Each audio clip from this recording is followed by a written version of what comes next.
Dear student, welcome to right to success. Today we will discuss most important topic.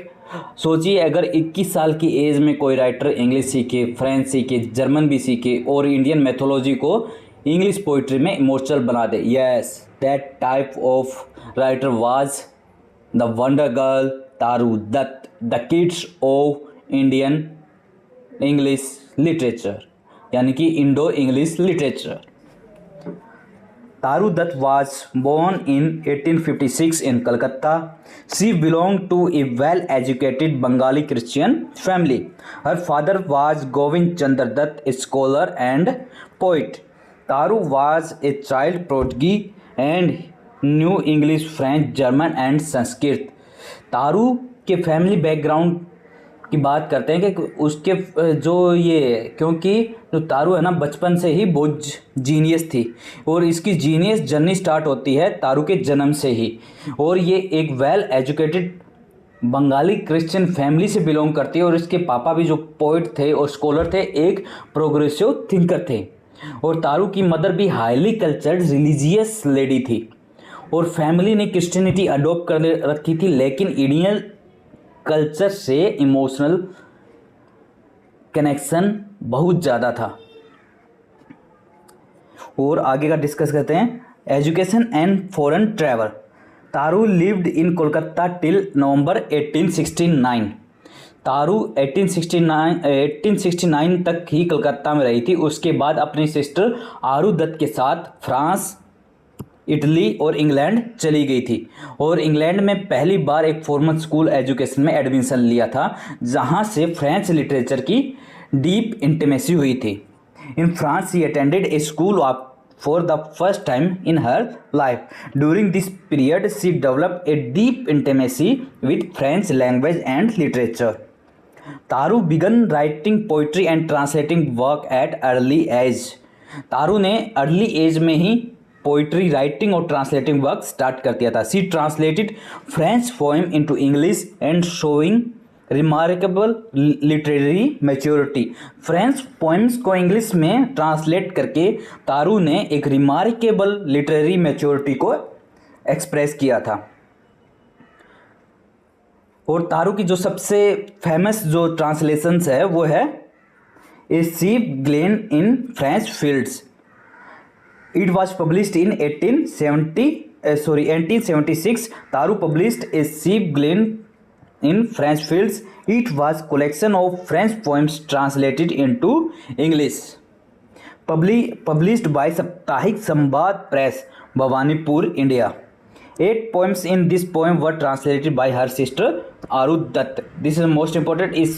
इस poem का जो volume है, इसमें से 8 जो पोएम्स थी जो इसकी एल्डर सिस्टर आरू दत्त ने ट्रांसलेशन किया था। इस बुक ने तारू दत्त को इंटरनेशनल लेवल पर रिकॉग्नाइजेशन दे दिया था।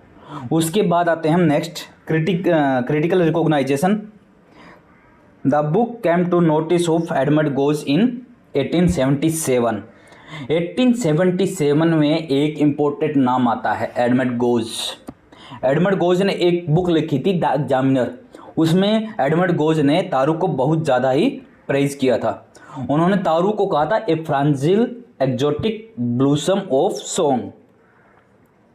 इसके बारे में हम ब्रीफ अच्छे से आगे डिस्कस करते हैं।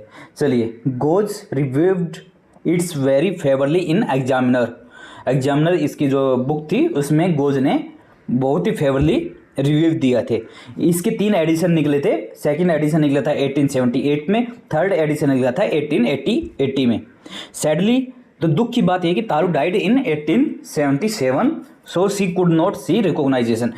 इसलिए वो रिकॉग्नाइजेशन को नहीं देख सकी थी।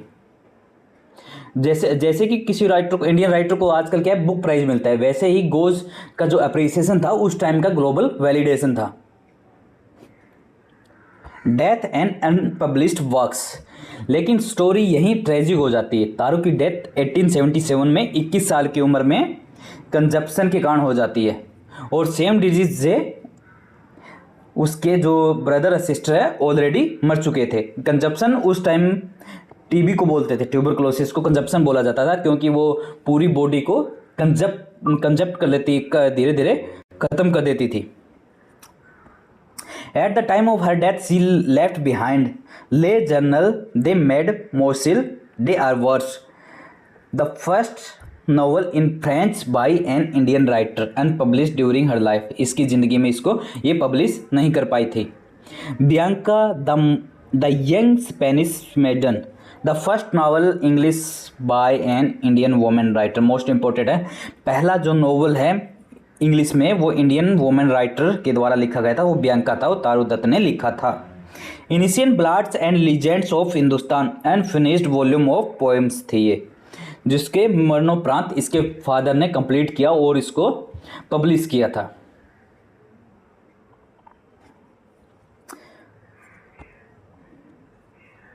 Her father, Govind Chandra Dutt, ensured the publication of her works. Bianca published in Bengal magazine in Kolkata 1878, just 1 year after her death. Le Journal de Mademoiselle d'Arvors, published by Didier Paris, 77 में death हुई थी, 2 year after her death.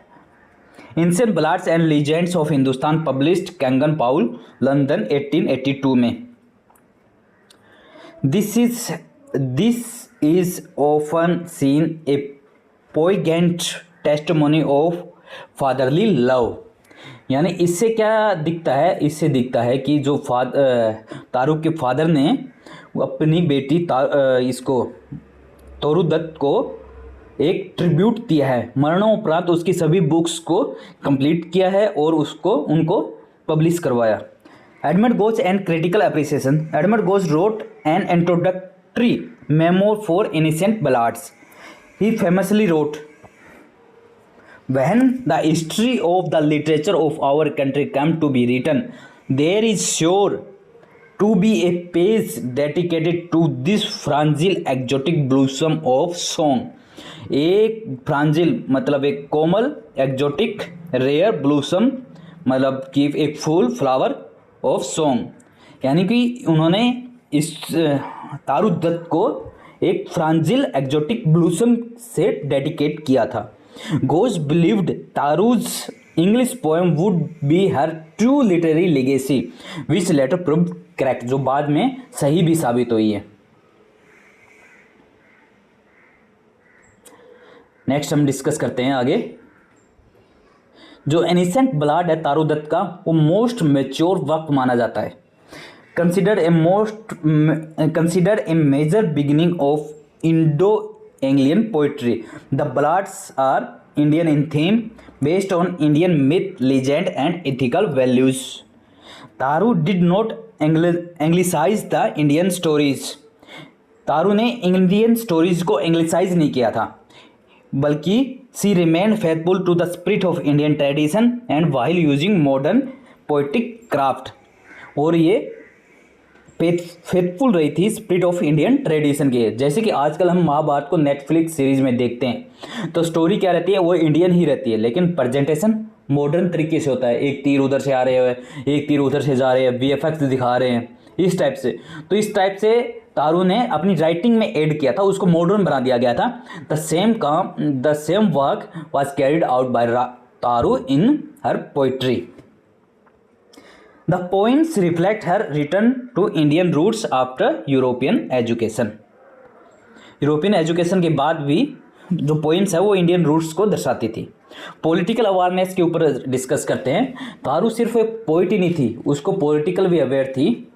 And through British in upbringing and Christianity by faith, Taru was a harsh critic of British injustice in India.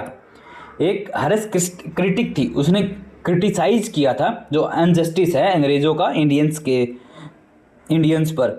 She reacted strongly to racial discrimination by British जज. उसने strongly react किया था जो racial discrimination है जो British जज है जो इंडियंस के साथ कर रहे हैं उसको. And brutally and brutality of British soldier की जो इंडियंस के ऊपर ब्रूचुलिटी है उसको भी क्रिटिसाइज किया था।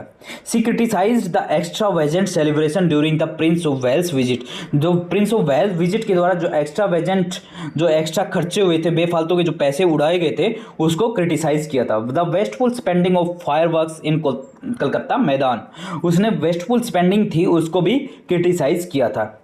सी वंस क्वेश्चन, एक बार उसने क्वेश्चन क्या किया था, was it not literally converting money into smoke? Most important coat है तारू का ये, इसको नोट कर लीजिए। कंपैरिजन विद किड्स, तारू को the kids of Indo English literature कहा जाता है। क्यों कहा जाता है? कि दोनों यंग एज में मर गए थे।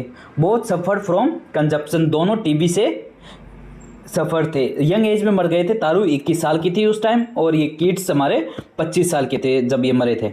Both left behind immense poetic promise, दोनों बहुत ज़्यादा ही एक पोइटिक लाइब्रेरी छोड़ के गए हैं। The critic describe her a fragile blossom that withered too soon, critic ने डिस्क्राइब किया है तारू के एक फ्रांजिल ब्लूसम, एक फ्रांजिल मतलब एक क्या बोलते हैं उसको, जिस प्रकार एक मासूम और ये नाजुक ब्लूसम एक फ्लावर, दैट वेदर टू सोन, जो जल्दी ही मुरझा गया। फाइनल एवोल्यूशन की तरफ देखते हैं। Taru Dutt is describe as a phenomenon without parallel, जिसके कोई भी पैरेलल नहीं है। Equal rooted in eastern and western tradition, eastern और वेस्टर्न ट्रेडिशन में बराबर रूटेड है। Her European education did not alienate her from India, जो यूरोपियन एजुकेशन है उसको उसने इंडिया से इसको दूर नहीं किया है। Instead it gave her fresh insight into Indian culture and literature. Ancient ballad is regarded as her most mature and lasting contribution, जो इनिशिएंट ब्लड है उसका मोस्ट मैच्योर और लास्टिंग कंट्रीब्यूशन है, जो सबसे ज़्यादा इंटरनेशनली रिकॉग्नाइज किया गया है। कुछ एग्जाम फ्रेंडली लाइंस है उनको भी हम देख लेते हैं, जस्ट रिव्यू है पूरा एक बार। तारू दत्त की डेथ हुई थी 1877 में, 20 ईयर की एज में। A sheaf gleaned in French field translated from French poetry, the first translation by Taru Dutt. Bianca, the first English novel by Indian women. Le Journal de Mademoiselle d Arvers, the first French novel by an Indian. Edmund Gosse, the western critic of Taru Dutt, जिसने बहुत ज़्यादा तारू दत्त को appraise किया था। Ancient ballads, foundation of taste of Indo Anglian poetry. तो दोस्तों आज के लिए इतना ही, नेक्स्ट हम डिस्कस करेंगे नेक्स्ट वीडियो में। Okay, thank you.